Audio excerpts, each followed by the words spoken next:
Hello students, welcome to Dream classes.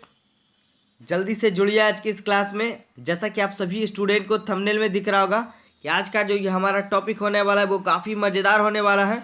और आज के इस टॉपिक में हम लोग क्लास 10th के साइंस के प्रकाश के परावर्तन और अपवर्तन टॉपिक को लेकर के आए हैं। ठीक है, तो जो भी स्टूडेंट चैनल पे न्यू है सब्सक्राइब बटन दबा दीजिएगा। बगल में आपको हमारा हेल्पलाइन नंबर दिख रहा होगा। किसी भी तरह की समस्या हो तो हमारे हेल्पलाइन नंबर पे आप बात करिए। हमारी ड्रीम क्लासेस की टीम आपके सपोर्ट में रहेगी हमेशा 24 घंटे। ठीक है, तो चलिए आज की क्लास की हम लोग शुरुआत करते हैं। तो जैसा कि आज का जो हमारा ये टॉपिक है वो काफ़ी खास है, क्योंकि आज हम लोग जैसा कि चैप्टर 1 में आपको देखने को मिलता है प्रकाश का परावर्तन और अपवर्तन। ठीक है, तो इससे बहुत सारे सवाल एग्जाम में बनते हैं। और जैसा कि आप सभी स्टूडेंट का जो बोर्ड एग्जाम है वो काफ़ी नज़दीक आ चुका है, तो हम लोग उसके एक बेहतरीन क्लास को आज लेकर के आए हैं। तो जो भी स्टूडेंट चैनल पर न्यू होंगे सब्सक्राइब बटन ज़रूर दबा लीजिएगा। ठीक है, चलिए और हम लोग क्लास की शुरुआत करते हैं। तो आज का जो हमारा देखिए ये पहला सवाल हमने रखा है आपके स्क्रीन के ऊपर, ये रहा कि किस लेंस का उपयोग कर, थोड़ा सा देखिए व्यू कर लेते हैं, है ना। अब दिख रहा होगा सही से।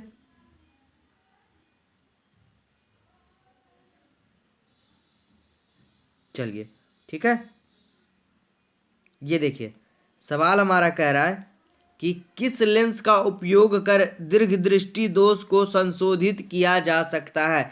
यानी कि संशोधित का अर्थ यहाँ पे हो गया उसको ठीक किया जा सकता है, सही किया जा सकता है। अगर किसी व्यक्ति को दीर्घ दृष्टि दोष हो जाए उसकी आंखों में, तो उसको हम कैसे सही कर सकते हैं। ऑप्शन देखिए, 4 ऑप्शन आपके सामने दिख रहा है। पहला ऑप्शन आपका दिख रहा है अवतल लेंस के द्वारा, उत्तल लेंस के द्वारा, कभी अवतल लेंस और कभी उत्तल लेंस के द्वारा, या डी बेलनाकार लेंस के द्वारा। जल्दी से बताइए सभी स्टूडेंट इसका राइट आंसर क्या होगा। और एक एक टॉपिक को आप पढ़ के जाइएगा। ठीक है, आपका मैं वादा करता हूं इस वीडियो लेक्चर को देख लेने के बाद आपका 3 से 4 नंबर एग्जाम में जो है ना वो कन्फर्म हो जाएगा। तो कोई भी बच्चे स्किप ना करेंगे, वीडियो को अंत तक जरूर देखिएगा। और जो भी स्टूडेंट न्यू बच्चे के लिए ध्यान दीजिएगा, चैनल को सब्सक्राइब जरूर कर लीजिएगा ताकि हमारे और भी आने वाले लेटेस्ट वीडियो का वो नोटिफिकेशन आपको मिलता रहे। बगल में बेल आइकन होगा उसको प्रेस कर लीजिएगा। चलिए इसका राइट आंसर जानते हैं। ऑप्शन बी को टिक लगाइए, उत्तल lens is the right answer. ठीक है, किस लेंस का उपयोग कर दीर्घ दृष्टि दोष को संशोधित किया जाता है, तो उत्तल लेंस टिक लगाइएगा। ठीक है, अगर निकट दृष्टि दोष आएगा तो हम लोग अवतल लेंस को टिक करेंगे। क्लियर है। चलिए अगला सवाल देखिए, दूसरा सवाल काफी अच्छा सवाल आपके स्क्रीन पे दिख रहा है कि किस लेंस द्वारा उत्पन्न आवर्धन का, ठीक है, किसी लेंस द्वारा, सॉरी किसी लेंस द्वारा, किस नहीं था किसी था, किसी लेंस द्वारा उत्पन्न आवर्धन का ऐसा ही मात्रक क्या होता है। आप लोग ने पढ़ा होगा, ऑप्शन दिख रहा है यहाँ पर मीटर, सेमीमीटर, मिलीमीटर, मात्रक विहीण। मात्रक विहीण कहने का मतलब हुआ कि उसका कोई मात्रक ही नहीं होता है। चलिए जल्दी से बताइए, बहुत सारे बच्चों ने इसका आंसर जान भी लिया होगा। ये काफ़ी चलता फिरता और बेहतरीन सवालों में से एक है, कई बार बोर्ड एग्जाम में बना है। और राइट आंसर आप लोग टिक लगाइए, ऑप्शन नंबर डी, है ना। लेंस का, किसी लेंस का उत्पन्न आवर्धन जो होता है वो मात्रक विहीन होता है, उसका कोई भी ऐसा ही मात्रक नहीं होता है। अगर जो बच्चे नहीं जानते अच्छे से नोट्स बना लीजिए, नोट कर लीजिए और रट लीजिए। जिन बच्चों को नोट्स परचेज करना है, हमारा हेल्पलाइन नंबर ऊपर दिखा होगा आपको या अभी भी स्क्रीन पे दिख रहा होगा। कांटेक्ट करिए, हमारी ड्रीम क्लासेस की टीम से बात करिए। 12वीं के लिए हमारी टीम ने संजीवनी बेंच लॉन्च करा है, उसको आप ज्वाइन कर सकते हैं। 10वीं का नोटबुक प्रोवाइड करवा रहे हैं हम लोग हर साल की बात इस साल भी, और 12वीं आर्ट्स का भी नोटबुक हम लोग इस बार दे रहे हैं। ठीक है, तो जल्दी से जुड़िए हमारे क्लास से और भी बच्चे को बताइए, शेयर जल्दी से करिएगा जी। ठीक है, चलिए तीसरा सवाल, प्रकाश किस ऊर्जा का रूप है। विकिरण ऊर्जा का, यह एक बल है, ए और बी दोनों, इनमें से कोई नहीं। जल्दी से बताइए, क्वेश्चन नंबर 3 स्पीड में बताते चलेंगे। चलिए इसका राइट आंसर हम लोग जानते हैं, ऑप्शन नंबर ए को टिक लगाइए। प्रकाश किस प्रकार की ऊर्जा का रूप है, तो विकिरण ऊर्जा का रूप है।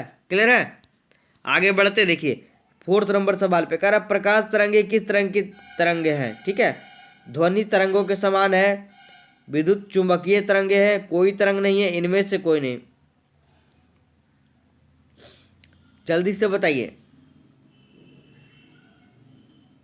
और ऑप्शन बी को लगाइए टिक। यहाँ पर विद्युत चुंबकीय तरंगे हैं। ठीक है, प्रकाश तरंगे विद्युत चुंबकीय तरंगे होते हैं, है ना। चलिए पांचवें सवाल पे आते हैं हम लोग। कह रहा है लेंस का मुख्य फोकस की संख्या कितनी होती है। किसी लेंस के मुख्य फोकस की संख्या कितनी होती है। पांचवें नंबर का आंसर दीजिए। 2, 3, 1 इनमें से कोई नहीं। ऑप्शन नंबर टिक लगाइए ऑप्शन नंबर बी को। ठीक है, लेंस का मुख्य फोकस एक होता है ना। और अगले सवाल छठे नंबर पे हम लोग बात करेंगे। समतल दर्पण द्वारा प्रतिबिंब सदा क्या होता है। समतल दर्पण द्वारा बना प्रतिबिंब हमेशा क्या होता है, सदा होता है, वास्तविक होता है, आभासी और सीधा होता है, वास्तविक और सीधा होता है, या आभासी और उल्टा होता है। जल्दी से बताइए। क्वेश्चन नंबर 6 स्क्रीन पे 4 ऑप्शन आपको दिख रहा है और ऑप्शन नंबर बी को टिक लगा लीजिए, है ना।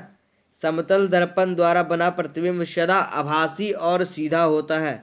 क्लियर है। चलिए आगे बढ़ते। देखिए सातवें सवाल पे, कांच या पानी में प्रकाश का वेग क्या होता है। कांच या पानी में जाने पर प्रकाश का वेग कहिए या चाल कहिए क्या होता है। बढ़ जाता है, घट जाता है, कोई परिवर्तन नहीं होता है। सभी कथन सही है, ठीक है। बताइए सातवें का सवाल का आंसर क्या होगा। देखिए ऑप्शन नंबर बी को टिक लगाइए कि कांच या पानी में प्रकाश का वेग जो है ना वो घट जाता है। दूसरे माध्यम में जाने पर ये प्रकाश का वेग क्या होता है, घट जाता है। चलिए अगला सवाल स्क्रीन पे दिख रहा है। सोलर कुकर में प्रयोग किए जाते हैं अवतल दर्पण का, उत्तल दर्पण का, समतल दर्पण का, इनमें से कोई नहीं। बताइए आठवें का राइट आंसर क्या होगा। सोलर कुकर में किसका प्रयोग किया जाता है। ऑप्शन ए को टिक लगाइए, अवतल दर्पण is the right answer. Solar cooker में अवतल दर्पण का प्रयोग किया जाता है। नौवे पे बढ़ते। नौवा नंबर सवाल कर रहा है किसी लेंस की क्षमता 5 डायोप्टर है तो इसकी फोकस दूरी कितनी होगी, है ना। 10 सेंटीमीटर, 20 सेंटीमीटर, 100 सेंटीमीटर, 200 सेंटीमीटर।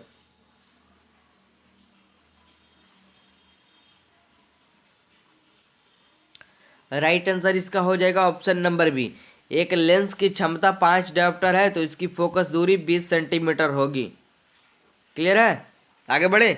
चलिए 10वां सवाल आपके स्क्रीन के ऊपर दिख रहा है कि निम्न में से कौन सा पदार्थ लेंस बनाने के लिए प्रयुक्त नहीं किया जाता है। ये देखिए सवाल जो है बाबू आप लोग को बहुत ज़्यादा तंग करेगा और बोर्ड एग्जाम में आपको एक तरह से कह सकते हैं आप फंसाने वाला काम करेगा, क्योंकि बहुत सारे बच्चे जल्दबाजी में जो है ना क्वेश्चन को पढ़ जाते हैं और सही से पढ़ नहीं पाते और आंसर को गलत करके चले आते हैं, है ना।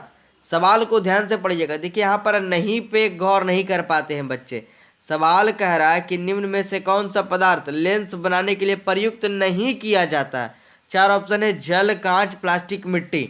तो कभी आप सोच सकते हैं कि लेंस बनाने में कभी भी मिट्टी का प्रयोग होगा जी, नहीं ना। मिट्टी का बनाएगा कोई लेंस। तो राइट आंसर आप लोग डी को टिक लगाइए, मिट्टी इज द राइट आंसर, है ना। अगले सवाल 11वें नंबर पे बढ़ रहे हैं। स्क्रीन के ऊपर दिख रहा है 4 ऑप्शन। कह रहा है किसी बिंब का अवतल दर्पण द्वारा बना प्रतिबिंब आभासी, सीधा तथा बिंब से बड़ा पाया गया तो वस्तु की स्थिति कहाँ होनी चाहिए। एक स्थिति वाला वीडियो लेक्चर हम बना करके अभी डालेंगे कल से परसों तक, आप लोग जरूर देखिएगा। इसके लिए आप लोग चैनल सब्सक्राइब कर लीजिए, है ना। स्थिति वाला टॉपिक को हम क्लियर करवाएंगे वहाँ पर एक ट्रिक के साथ, ताकि आप लोग स्थिति वाले टॉपिक में ना फंसे कि कब कहाँ पर आप वस्तु को रखिएगा तो उसका प्रतिबिंब जो है किस दर्पण में कहाँ पर कैसे बनेगा। तो चलिए अभी इसका आंसर जानिए। इसका राइट आंसर क्या होगा। मुख्य फोकस तथा वक्रता केंद्र के बीच, वक्रता केंद्र पर, वक्रता केंद्र से परे और दर्पण के ध्रुव तथा मुख्य फोकस के बीच। बताइए ऑप्शन डी को टिक लगाइए कि किसी बिंब का अवतल दर्पण द्वारा बना प्रतिबिंब आभासी, सीधा तथा बिंब से बड़ा पाया गया तो वस्तु की स्थिति दर्पण के ध्रुव तथा मुख्य फोकस के बीच होगी। क्लियर है। 12वें नंबर पे आते हैं। कह रहा है किसी बिंब का वास्तविक तथा समान साइज का प्रतिबिंब प्राप्त करने के लिए बिंब उत्तल लेंस के सामने कहाँ रखा जाना चाहिए। लेंस के मुख्य फोकस पर, फोकस दूरी की दोगुनी दूरी पर, अनंत पर, या लेंस के प्रकाशिक केंद्र तथा मुख्य फोकस के बीच में रखी जानी चाहिए। बताइए 12वें नंबर सवाल का राइट आंसर क्या होगा। ऑप्शन नंबर बी को टिक लगाइए, फोकस दूरी की दोगुनी दूरी पर इज द राइट आंसर। इसका सही जवाब होगा। क्लियर है। आगे बढ़े। चलिए 13वां नंबर सवाल आपके स्क्रीन के ऊपर दिख रहा है कि प्रकाश के परावर्तन के कितने नियम है। चलता फिरता सवाल, बताने का जरूरत नहीं है। प्रकाश के परावर्तन के 2 नियम होते हैं, पता ही होगा। आपतित किरण परावर्तित किरण के बराबर होता है और आपतन किरण, परावर्तन किरण और आपतन, ये तीनों एक ही समतल में होते, पता ही है आपको, है ना। चलिए अगला सवाल कर रहा है, किसी माध्यम के अपवर्तनांक का मान क्या होता है। काफी अच्छा सवाल है, कई बार बोर्ड एग्जाम में बना है। बताइए जल्दी से। साइन आई बटा साइन आर, साइन आर बटा sine i, sine i plus sine r, sine r plus sine i. 14वें नंबर सवाल, और राइट आंसर तो आप लोग को पता ही होगा, काफी इजी सवाल है। साइन आई बटा sine r is the right answer, है ना। 15वां सवाल आपके स्क्रीन के ऊपर दिख रहा है कि एक उत्तल लेंस होता है सभी जगह समान मोटाई का, बीच की अपेक्षा किनारों पर मोटा, किनारों की अपेक्षा बीच में मोटा, या इनमें से कोई नहीं। 15वें नंबर सवाल का राइट आंसर बताइए और ऑप्शन सी को टिक लगाइए। किनारों की अपेक्षा बीच में मोटा होता है। एक उत्तल लेंस सदा कैसा होता है, किनारों की अपेक्षा बीच में मोटा होता है, ठीक है। 16वां नंबर सवाल करा, अपतल लेंस का आवर्धन यानी कि m बराबर क्या होता है। u बटा v होता है, u इंटू v होता है, u प्लस v होता है, या v बटे u होता है। 16वें नंबर सवाल का राइट आंसर बताइए।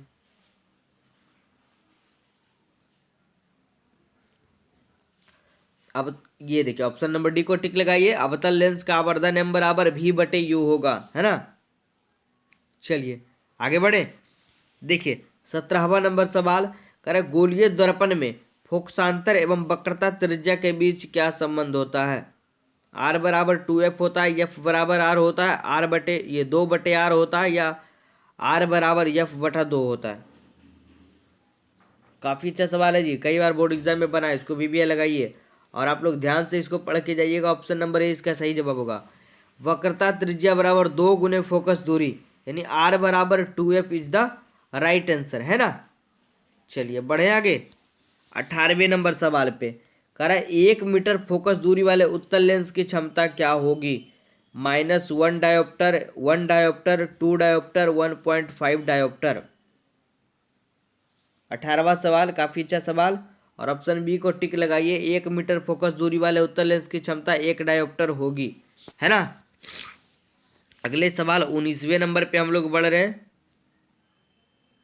चलिए कह रहा है, गोलीय लेंस के लिए फोकस दूरी f और वस्तु की दूरी u और प्रतिबिंब की दूरी v में संबंध क्या होगा।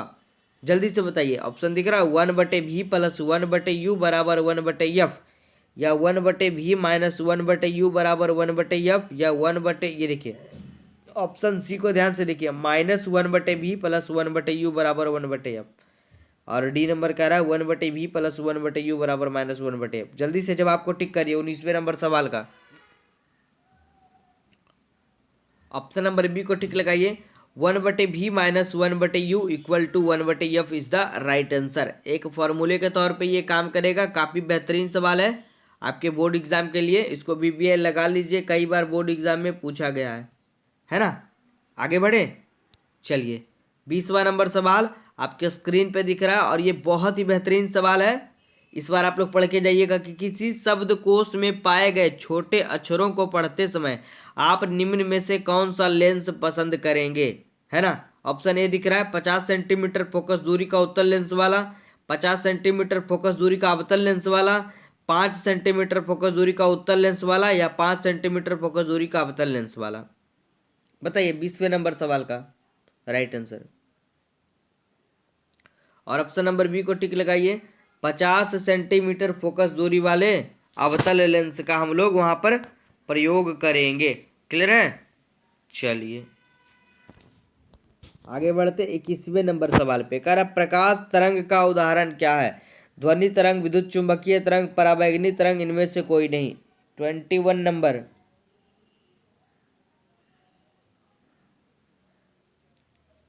अभी पीछे हम लोगों ने पढ़ा था ध्वनि तरंग, यहाँ पे है प्रकाश तरंग। जल्दी से जवाब टिक करिए, ऑप्शन नंबर सी को टिक लगाइए।